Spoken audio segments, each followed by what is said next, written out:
السلام علیکم، مجھے کہتے ہیں مقبول جعفر۔ ناظرین، آج کی ولاگ میں ہم بات کریں گے جو ابھی 10واں NFC ایوارڈ ہے اس بارے میں، اور خصوصاً جو ہم بات کریں گے اس میں ہم بات کریں گے کہ بلوچستان سے جو نامزد کیا گیا ہے، ایک بڑی ہی کنفیوزڈ سچویشن ہے۔ بلوچستان والے حیران ہیں کہ یہ جاوید جبار صاحب ہیں کون۔ یہاں تو لوگوں کو یہ بھی نہیں معلوم کہ بلوچستان کی نمائندگی انہوں نے کرنی ہے، بلوچستان سے ان کو منتخب کیا گیا اور ان کا تعلق بلوچستان سے ہے ہی نہیں۔ لوگ تو یہاں تک بھی کہہ رہے ہیں کہ اگر ان سے پوچھا جائے تو شاید یہ بلوچستان کے 5 شہروں سے زیادہ شہروں کے نام بھی نہ بتا سکیں، اور لوگ کہتے ہیں کہ کراچی ڈیفنس کے علاوہ شاید ان کا تعلق کہیں سے بھی نہیں ہے۔ اب اگر میں بات کروں کہ یہ کیا رہ چکے ہیں، یہ 3 مرتبہ وفاقی کابینہ کا حصہ رہے ہیں، سینیٹر رہ چکے ہیں، اس کے علاوہ یہ مشرف کے مشیر رہ چکے ہیں۔ وہ مشرف جس نے بلوچستان میں خونی کھیل کھیلے ہیں، وہ مشرف جس کی جو آگ یہاں خون کی ہولیاں جو اس نے اپنے دور میں کھیلی، آج تک اس کا خمیازہ پورا پاکستان بھگت رہا ہے، اور بلوچستان والے تو بھگتتے ہی چلے آ رہے ہیں۔ تو ایسے بندے کو منتخب کرنا تو یقیناً ایک پیغام دینا ہے کہ آپ ابھی تک اتنے وہ نہیں ہوئے ہیں، مزید ہم آپ کو برباد کرنے کے لیے وہی لوگ کسی نہ کسی صورت میں آپ پر مسلط کرتے رہیں گے۔ اور اب جب یہ ایوارڈ جو ہمارے پچھلوں کی اتنی قربانیاں تھیں ان کو رائیگاں کرنے کے لیے اس کا چناؤ کیا گیا ہے۔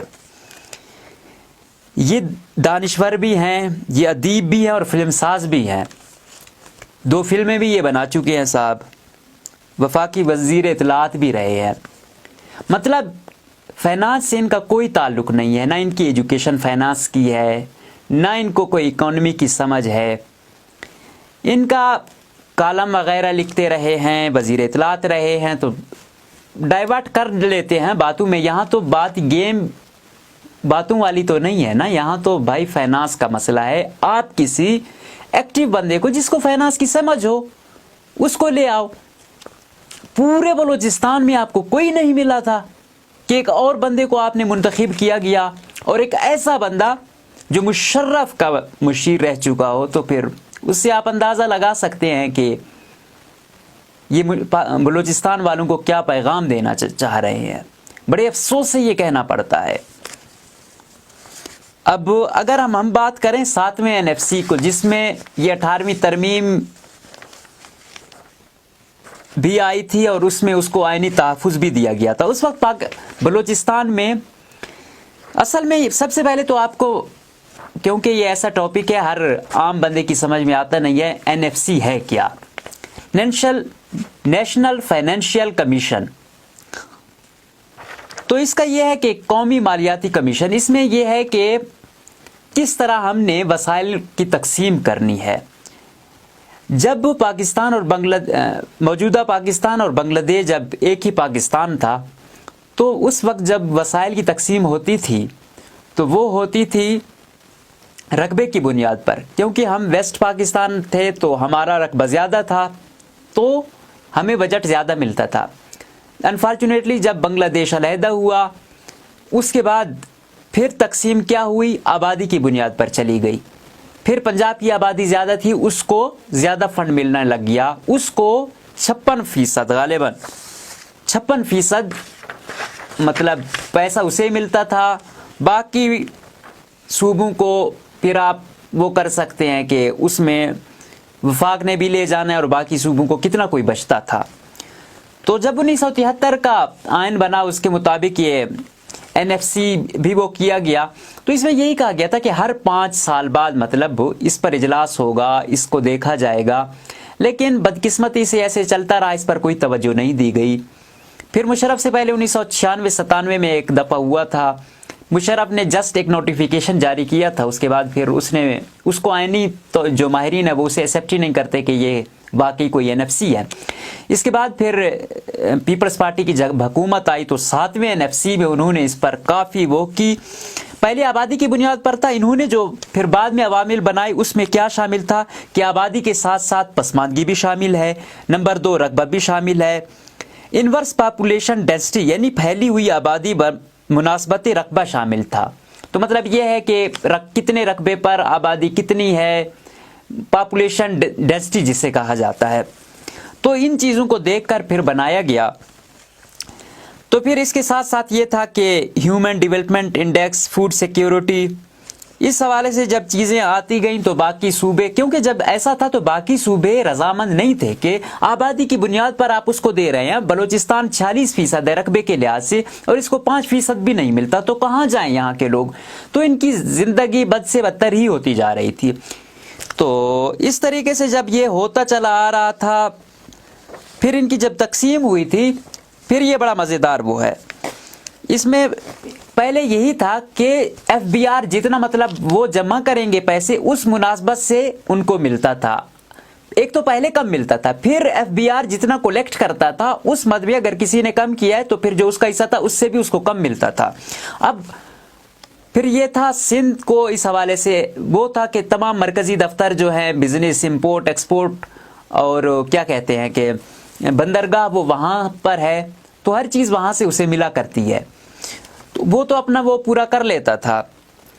لیکن پنجاب کی آبادی زیادہ تھی، اب بلوچستان اور خیبر پختونخوا رہ جاتے تھے۔ اب یہاں پر نہ کسی نے ادارے بنائے، نہ یہاں کے لوگوں کو کبھی اپنا سمجھا گیا، تو بس ان کا جو کچھ بنتا بھی تھا وہ بھی کاٹ لیا جاتا تھا۔ ان لوگوں کا مطلب جو معیار زندگی تھا وہ بد سے بدتر ہی ہوتا جا رہا تھا۔ تو انہوں نے یہ چیز بھی کی کہ ایک تو یہاں کچھ ہے نہیں، اگر ایسا کچھ ہو جاتا ہے تو آپ ادھر سے بھی کاٹ لیتے ہیں۔ پھر انہوں نے یہ شک ڈلوائی تھی بلوچستان سے اسپیشلی، کہ اس وقت فائنانس سیکٹری تھے محفوظ علی خان صاحب، وزیر اعلیٰ تھے نواب اسلم خان ریسانی صاحب، اور وزیر خزانہ تھے عاصم کرد گیلو صاحب، اور انہوں نے یقیناً بہت اچھا کام کیا، بہت اچھا کام کیا، جس کی وجہ سے آج بلوچستان کو بہت زیادہ حصہ مل رہا ہے۔ تو غالباً 120 ارب روپے اب تک مل چکا ہے اس کے بعد سے آج تک، اور اس سے پہلے آپ دیکھیں گے تو آپ کو زمین اور آسمان کا پتہ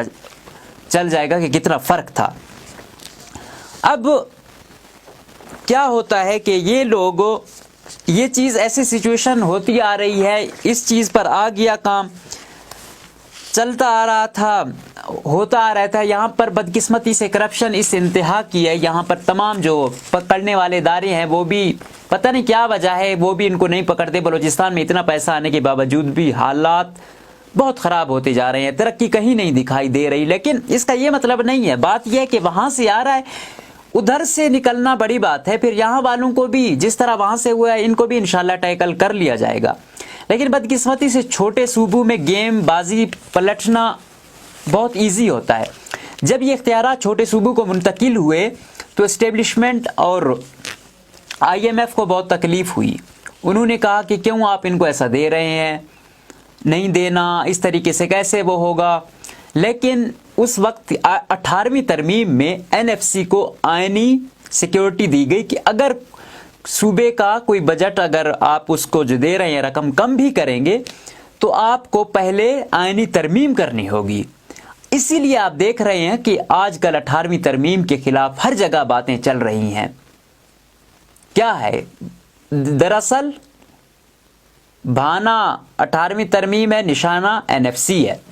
اس میں یہی ہے کہ کیوں وہ ہو رہا ہے کہ کسی کے پاس کچھ جا رہا ہے، یہ کیونکہ اختیارات اب صوبوں کو منتقل ہو گئے ہیں تو بہت تکلیف ہو رہی ہے۔ اب اس میں بدقسمتی ہماری یہ ہے کہ یہاں پر ہر چیزیں کنٹرول ہوتی ہیں، تو پھر باپ پارٹی کے اصل وارثین جو ہیں انہوں نے پھر یہ کیا، جام جیسی ایک میں کیا کہوں سوشل میڈیا کے چہیتے کو بٹھا کر پھر مقاصد لیے جا رہے ہیں، جو چاہیں گے وہ کیا جائے گا۔ جام کو پتہ بھی ہے یا نہیں پتہ کہ جاوید جبار صاحب کو لگایا گیا ہے، اس پر پورا بلوچستان شکوک و شبہات میں ہے کہ یہ کیا کیا گیا ہے، اور اس نے ہمارا کیس وہاں ریپریزنٹ کرنا ہے، اس نے ان کو کاؤنٹر کرنا ہے۔ یہ کیا کرے گا؟ اس کو چلو بلوچستان سے کیا ہمدردی ہوگی؟ بلوچستان سے اسے ہی ہمدردی ہوگی نا جو یہاں رہے گا، اس کے بچے یہاں رہیں گے، اس نے یہاں رہنا ہے، اس کی مطلب ایک نسل آ رہی ہے۔ وہ بندہ ہے چاہے ہارے جیتے، اسے کوئی 5 ارب روپے کی آفر کر دے تو اس سے کیا ہے؟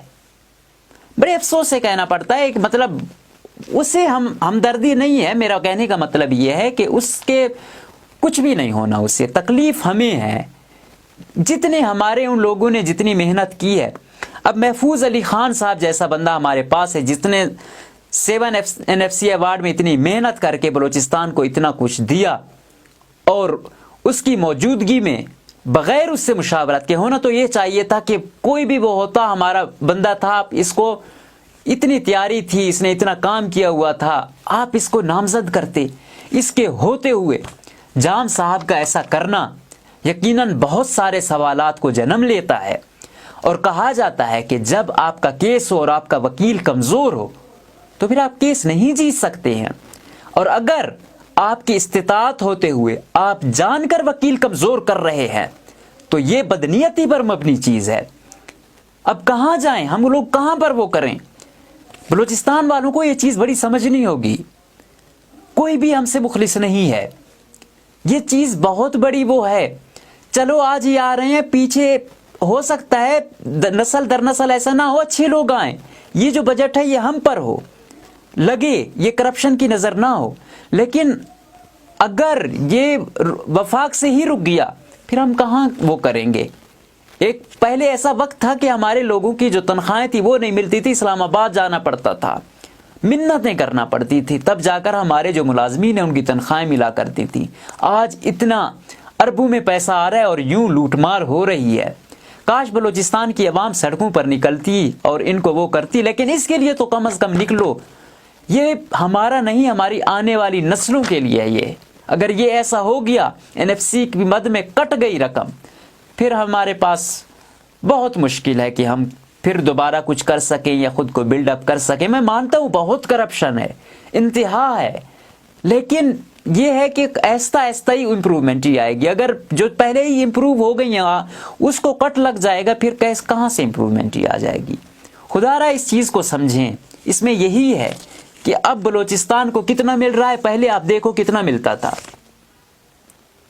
اب کتنے 400 ارب سے بھی اوپر کا وہ چلا گیا ہے. پہلے 45 اتنے 50 کے آس پاس ہوتا تھا.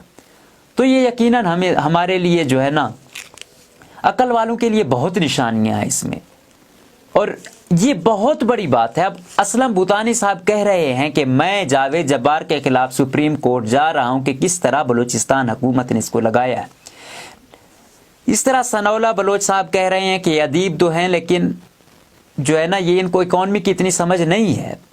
بھائی اب میں ایک صحافی ہوں, اگر آپ مجھے کہیں گے کہ آپ وکیل بنے تو مجھے نہیں ہے اس کا میں کیس نہیں لڑ سکتا اس طریقے سے, مجھے اس شک کا نہیں معلوم ہے, مجھے اس کا وہ نہیں ہے. مجھے اگر کوئی کہے کہ آپ جو ہے نا ڈاکٹر کا کام کریں تو نہیں ہے. ڈاکٹر کو اگر آپ کہیں گے کہ آپ ایک نقشہ بنائیں تو وہ انجینئر والا کام نہیں کر سکے گا. لیکن ہمارے یہاں پر سب چلتا ہے نا. اب جاوید جبار جیسے بندے کو تو یوں ہی مطلب ہے نا, جب آپ نے وکیلی کمزور کیا, اس سے یہی لگتا ہے کہ آپ خود چاہتے ہیں کہ آپ کا کیس کمزور ہو. جام صاحب تو سلور سپون منہ میں لے کر پیدا ہوئے ہیں, اسے کچھ نہیں ہے. وہ پے در پہ ایک وہ نسلوں سے وہ چلے آ رہے ہیں, اسے کوئی وہ نہیں ہے. کچھ بھی ہوتا رہے, اس نے براجمان ہونا ہے. وہ خاص لوگوں کے چہیتے ہیں, وہ آتے رہیں گے. لیکن صوبے کا کیا ہوگا؟ اسے صوبے سے کوئی لگاؤ ہی نہیں ہے. وہ آج یہاں ہے, کل کہیں ہوگا. تو خدا را انصاف کریں یہاں کے لوگوں کو, یہاں کی سرزمین پر بجائے کچھ دینے کے مزید تو آپ کٹ نہ لگائیں, مزید تو ایسی جو ہے نا کنسپائریسیز تو نہ یہاں کے لیے تیار کریں. اب یہ اس طریقے سے یہ چیز کی جا رہی ہے, اور یہ آخری وقت ہے. اگر آپ بلوچستان کے لوگ اس کے خلاف نہیں نکلیں گے اور وہ نہیں کریں گے, اور محفوظ علی خان صاحب جیسے لوگ جو ہمارا اصل سرمایہ ہیں, جن کی اتنی محنت اور کاوش ہے, بجائے ہم اپنے لیونگ لیجنڈز کو جو ہے نا ان سے کام لیں, ان کو خراج تحسین پیش کریں, الٹا ہم ان لوگوں کو جو ہے نا ان کی جو محنت ہے ان کی زندگیوں میں ہم ان کو جو ہے نا یہ دے رہے ہیں کہ تم لوگوں نے جو محنت کی ہے اس کا صلہ یہی ہے. ہم یوں ان کو ذلیل کرتے ہیں اپنے لوگوں کو. افسوس سے کہنا پڑتا ہے, اگر محفوظ علی خان صاحب نہیں ہے, کوئی اور آپ ایسا اچھا سا بندہ وہ کریں. چلو موجودہ سیکرٹری آپ فائنانس کو ہی لگا دیتے. اس کے ساتھ ساتھ آپ اسپیشل سیکرٹری فائنانس لال جان صاحب جیسی شخصیت کو ہی بھیج دیتے، لیکن نہیں نا، لگتا یہی ہے کہ انہوں نے فیصلہ ہی کیا ہوا ہے کہ ہم نے یہ کیس جان کے کمزور کرنا ہے یا ہارنا ہے، اس لیے ایسے بندے کا چناؤ کیا گیا ہے۔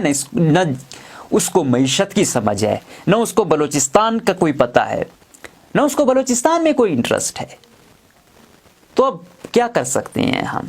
کیا جتنا بھی ہم کہیں بہت افسوس ہوتا ہے مجھے۔ تو آپ دیکھ سکتے ہیں ہمارے ریسورسز، سوئی کی جو وہ ہے سب سے زیادہ وہ ہمیں دی جاتی ہے، جو ہمارے نیچرل ریسورسز ہیں ان کے جو نرخ ہیں سب سے کم ہمارے صوبے کو دیے جاتے ہیں، کوئی پوچھنے والا نہیں ہے نا۔ ایسے لوگ لاتے ہیں، دنوں میں پارٹیاں بنتی ہیں، پھر جو دنوں میں پارٹیاں بناتے ہیں وہ دنوں میں بھی فیصلے بھی کرواتے ہیں، پھر ایسے ہی لوگ لاواتے ہیں، پھر یہ لوگ بس جمی کا کام ہی کرتے رہتے ہیں۔ اب آپ خود دیکھیں، اب کیا کہیں ہم ایسی صورتحال پر؟